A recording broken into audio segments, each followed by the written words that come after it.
Analisis fundamental dan teknikal pada saham PT Ulima Mitra Tbk dan Bank BRI Agro Niaga. Pada 2019 sampai 2020, ekonomi Indonesia mengalami penurunan yang signifikan karena adanya pandemi COVID-19. Berdasarkan laporan Badan Pusat Statistik, pertumbuhan ekonomi Indonesia sepanjang tahun 2020 mengalami kontraksi sebesar 2,07%. Selama 3 kuartal berturut-turut di tahun 2020, Indonesia tercatat mengalami pertumbuhan ekonomi minus. Meskipun mengalami kontraksi, pertumbuhan ekonomi pada kuartal 4 2020 sebesar 2,19% year on year, membalik dari pertumbuhan kuartal 3 2020 sebesar minus 3,49% year on year.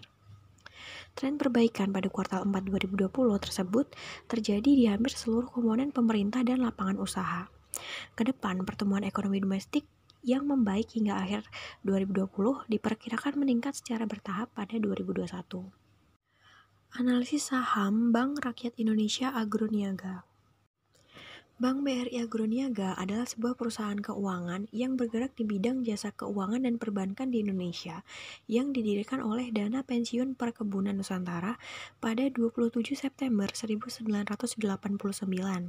Kemudian memperoleh izin usaha dari Menteri Keuangan Republik Indonesia pada 11 Desember 1989 dan beroperasi komersial pada 8 Februari 1990. Pada puncaknya, pada tahun 2012, perusahaan berganti nama menjadi BRI Agro Niaga. Bank Agro mempunyai peranan penting dan strategis dalam perkembangan sektor agribisnis Indonesia. Sebagai bank yang berfokus pada pembiayaan bidang agribisnis, sejak berdiri hingga saat ini, portofolio kredit Bank Agro sebagian besar antara 60% sampai dengan 75% disalurkan di sektor agribisnis, baik on farm maupun off farm. Visi Bank BRI Agro Niaga yaitu mewujudkan bank komersial terkemuka yang fokus pada sektor pertanian dalam mendukung pengembangan agrobisnis di Indonesia. Kemudian misinya yaitu 1. Melakukan kegiatan perbankan yang terbaik pada segmen usaha kecil dan menengah atau UKM, terutama sektor agribisnis untuk menunjang peningkatan ekonomi masyarakat dengan tetap memperhatikan kelestarian lingkungan. 2. Memenuhi kebutuhan pokok, jasa, dan layanan perbankan yang berkualitas didukung oleh sumber daya manusia yang profesional dan berintegritas tinggi dalam melaksanakan tata kelola perusahaan yang baik atau good corporate government. 3. Memberikan manfaat yang optimal bagi para stakeholder. Analisis industri. Pemerintah sangat mendukung pembiayaan pada sektor agribisnis.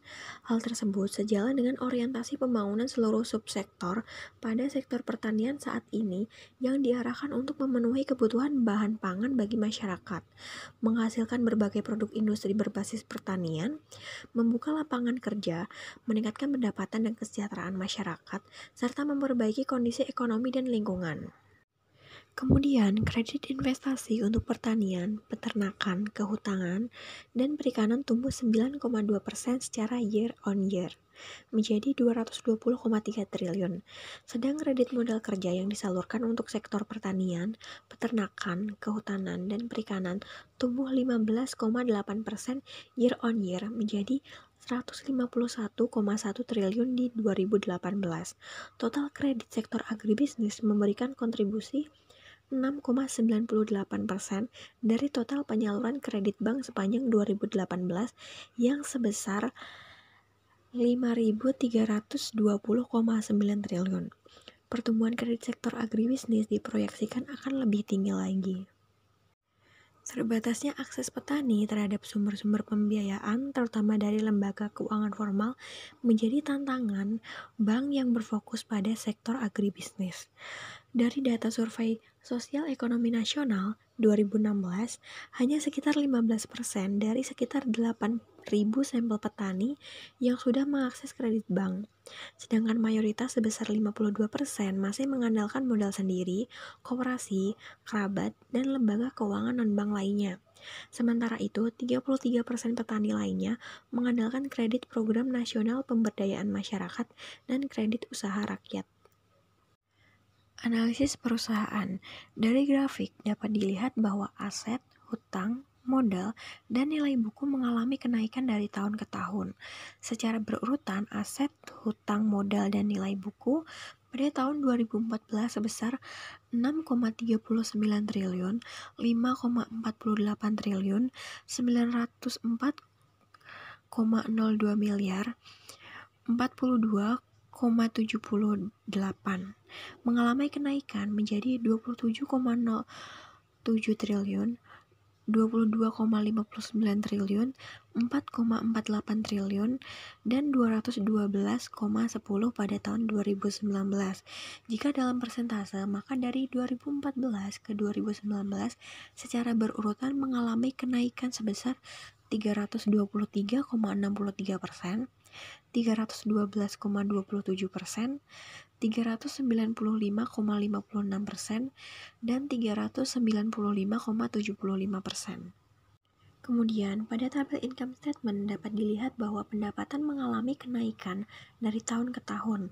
Akan tetapi, pendapatan mengalami penurunan pada tahun 2020, yaitu sebesar 2 miliar. Untuk laba operasi dan laba bersih, keduanya sama-sama mengalami penurunan pada tahun 2019 dan 2020.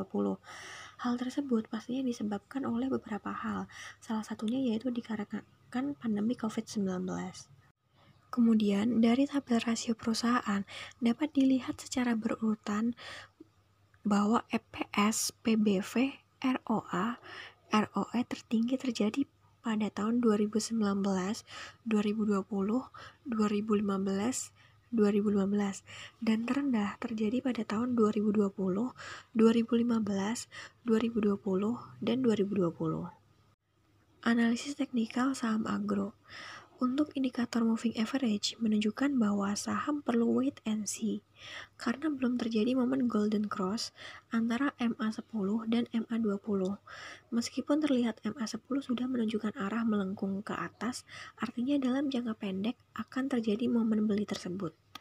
Dan untuk indikator stokastik RSI menunjukkan bahwa saham agro layak untuk di-buy dikarenakan indikator ini terlihat sudah terjadi momen persilangan, yang mana saat ini berada keadaan uptrend, yaitu garis biru telah memotong garis merah ke atas. Analisis saham PT U5 Nitra Tbk. PT U5 Nitra Tbk merupakan perusahaan yang bergerak dalam jasa pertambangan dan jasa sewa-menyewa peralatan pertambangan yang didirikan pada tanggal 25 Agustus 1992 di Palembang. Dan per 30 Juni 2020, perusahaan memiliki 856 karyawan. Melalui kepercayaan sederhana dan keinginan untuk berpartisipasi aktif dalam pembangunan nasional dengan anggun dan profesional, terutama di bidang pertambangan minyak dan gas, konstruksi, operasi dan pemeliharaan, dan investasi, beberapa profesional muda dari berbagai pengetahuan, profesi, dan disiplin ilmu berkumpul membawa mereka dalam visi dan misi bersama di sebuah perusahaan nasional bernama PT U5 Nitra.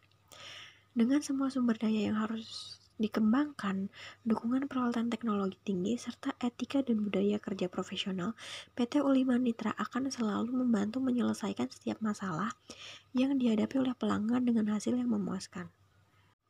Visi PT U5 Nitra yaitu akan menjadi perusahaan publik yang dikenal luas dan menjadi yang terdepan dengan memberikan jasa dan pelayanan dengan kualitas yang baik bagi keuntungan konsumen.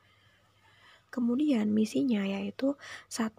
PT U5 Nitra bergerak di bidang infrastruktur dan penyediaan jasa dengan fokus utama memberikan kualitas terbaik dan berbagai produk peralatan dan juga pelayanan yang memuaskan kepada pelanggan dengan harga yang bersaing. 2. Merencanakan perluasan operasional dengan menawarkan harga yang kompetitif kepada pelanggan dengan memperbarui unit atau mengganti unit secara berkesinambungan. 3. Mengutamakan keselamatan kerja demi memuaskan pelanggan dan karyawan PT U5 Nitra. 4. Menciptakan lingkungan kerja yang baik dan membina hubungan baik dengan pelanggan, supplier, dan juga staf. Analisis industri. Pemerintah terus mendorong perusahaan di bidang jasa pinjaman alat dan kontraktor. Pelibatan usaha jasa konstruksi nasional diharapkan dapat menunjang berkembangnya usaha nasional. Kemudian mampu menyerap tenaga kerja, meningkatkan daya saing nasional, dan meningkatkan pelayanan pemerintah terhadap publik menjadi lebih baik lagi. Kemudian, PT Ulima Mitra Tbk yang bergerak di bisnis jasa pertambangan dan sewa menyewa peralatan tambang, optimis kinerja keuangan tahun ini dapat tumbuh bagus. Alasannya yaitu, bisnis pertambangan memiliki prospek cerah seiring dengan kenaikan harga komoditas. PT Ulima Mitra Tbk menargetkan pendapatan dan laba bersih tahun 2021 naik 10% sampai dengan 20%. Target ini berkebalikan dengan realisasi kinerja sepanjang 2020 yang diperkirakan menurun. Tantangannya yaitu, perusahaan di bidang jasa pinjaman alat dan kontraktor harus terus maju dan tumbuh menjadi perusahaan yang lebih besar, lebih baik, transparan, dan memberikan manfaat bagi seluruh stakeholders. Tidak hanya pemegang saham, tetapi seluruh pihak yang terlibat, baik karyawan, mitra kerja, maupun masyarakat, khususnya di wilayah kerja perseroan, di tengah pemulihan ekonomi dan berjalannya vaksin COVID-19. Analisis perusahaan. PT Ulima Mitra baru saja mencetak sahamnya di Bursa Efek Indonesia pada Senin 8 Maret 2021 melalui penawaran umum saham perdana atau IPO. Unik menjadi emiten ke-8 pada tahun 2021 yang mencetak sahamnya di bursa. Selama masa penawaran, total pesanan yang masuk mencapai 3,9 kali dari jumlah saham yang ditawarkan, atau terjadi oversubscribe sebesar 2,9 kali dari total penawaran. Sementara itu, terkhusus untuk polling, oversubscribe mencapai lebih kurang 290 kali lipat dari jumlah porsi polling yang ditawarkan.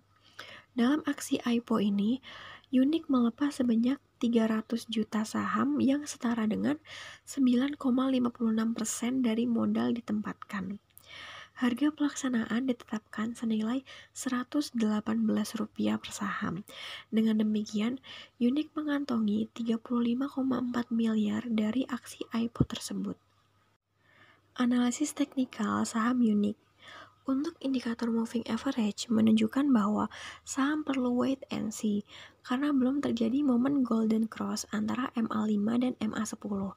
Garis tersebut masih menandakan saham tersebut masih dalam keadaan downtrend karena garis MA5 dan MA10 masih akan ke bawah dan tidak ada tanda melengkung ke atas pada MA5. Kemudian, untuk indikator stokastik RSI menunjukkan bahwa saham Unik masih mengalami penurunan dikarenakan indikator ini terlihat turun pada garis biru dan merah dan tidak ada tanda momen persilangan yang mana saat ini berada keadaan downtrend, yaitu garis biru telah memotong garis ke bawah. Sekian presentasi analisis teknikal dan fundamental pada saham Agro dan Unik. Terima kasih.